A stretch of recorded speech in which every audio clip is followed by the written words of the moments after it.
as mentioned, I'm James Montenegro, country manager for Chroma Hospitality. At the moment, you probably know us more from our other brands, which are Crimson Hotels and Resorts, and we have Quest Hotels and Resorts. At the moment, we operate 1,800 rooms in the country across various destinations, Boracay, Mactan, Cebu, and Pampanga, and also in Alabang. Throughout the pandemic, when the pandemic hit, we kind of took a step back and said, what do we need to do to really get these things going? So we came up with three anchor words, right? Recalibrate, recover, and rebuild. But what people don't realize in the hospitality industry, our storm actually started in December of 2019 when we got hit by Ursula in Boracay. It was one of those unexpected storms, and it devastated the island, an island that already was devastated because prior to that, we had been closed for almost 7 months for the rehabilitation. And in early January of 2020, we got hit again with the Taal volcano eruption. And then after that, by March of 2020, we got the lockdown from the COVID virus. All of this really created a series of unfortunate events for our hotel industry. And that really kind of devastated us, right? And it really had to go back and do a lot of rethinking. So when we did the recalibrate, and the recalibrate process, right, we thought about two things. One, we had to shift basically our market from foreign to domestic.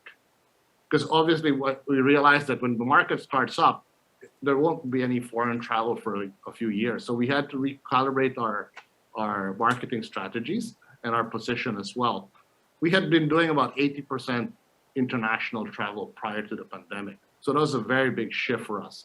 We are very known internationally with our North Asian and Asian markets. But unfortunately, the Philippines, because maybe at that time, our price point and all of that, we are not as well known. So that gave us an opportunity to really focus on that.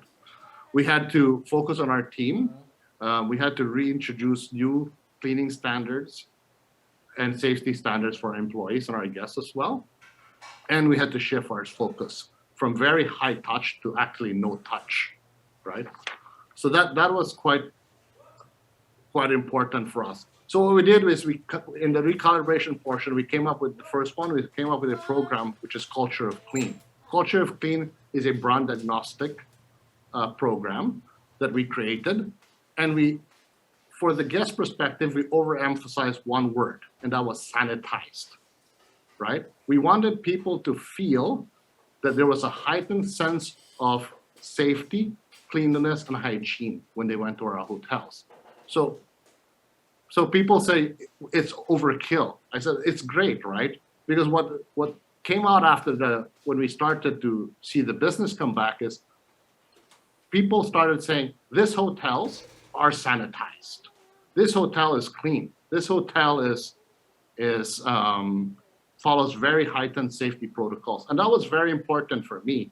Being a local brand and competing in a market with a lot of international brands, I wanted people to realize that because we're local, we actually will have higher, even equal safety standards as the international brands, right? And that was very important for me from the get-go.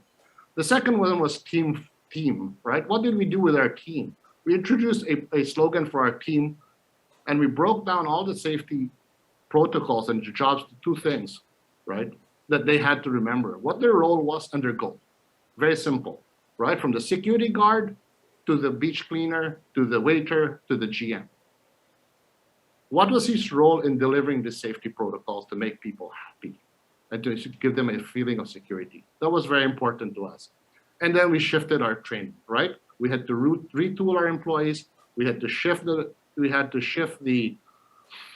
way our housekeeping staff cleaned the rooms. We had to re-educate, retrain, and review all of our procedures. And we did that all we came up with these procedures by April of 2020, right?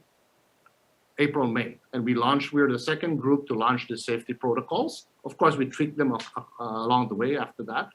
I mean, we're second to Sogo. I'm not sure if people know Sogo, but Sogo was the first company to launch their safety protocols in the Philippines, and we were the second. So in one way, it's good, right? And we got there. So that helped us a lot when we saw a chance to open up in late 2020, we saw a surge in our business, right? And we took a lot of the digital marketers and we worked with a lot of influencers and we asked them to do the same thing for us.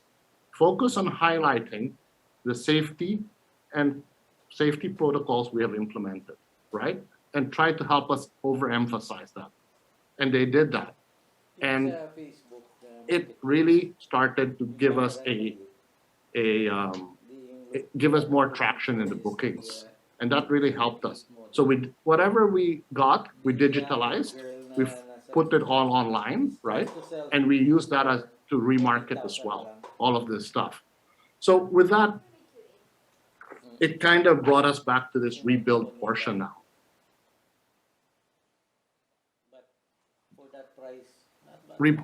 To the rebuild portion, where we prepared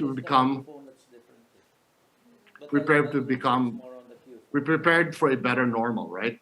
So when the rebuild portion started, which is really, it started for the first part of the rebuild for us was in March this year when we opened up right before, but we kind of closed again. We opened in, I think, October, the leisure business, and it closed right before Holy Week, and then reopened again in October this year.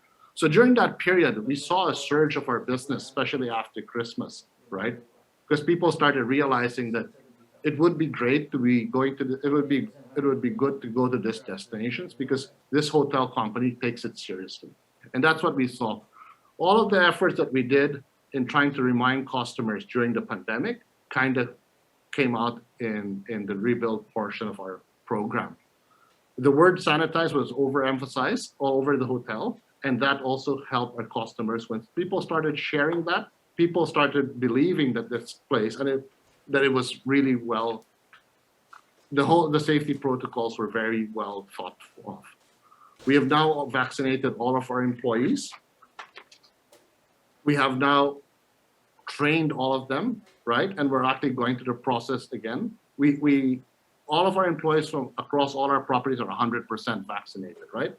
In our golf course in Clark that we operate, we even have vaccinated all of our caddies. So it's all part of this impression of trying to give people the sense of security and safety, right? Next slide.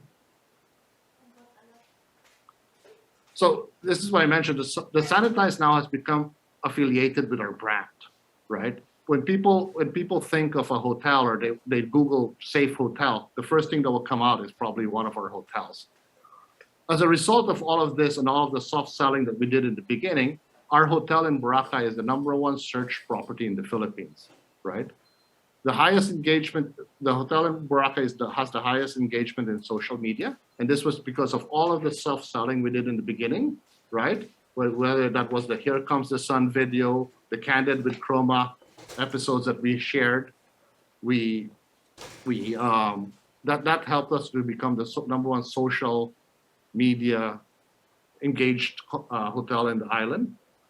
One of the things that also we did was we engaged our employees and we created a program called Project Rise, which was turning all of our employees into salespeople, and that's generated over 27 million for us, right, in the various properties.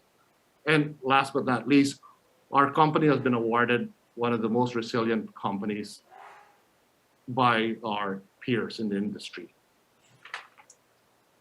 So with that, that's basically how we got through this pandemic in a very condensed way. And a lot of it really was, one, focusing on a very strong sense of safety for our employees and our guests and giving that sense and using that and digitalizing that as much as possible and showing that to the community and both local and international and trying to bring that up.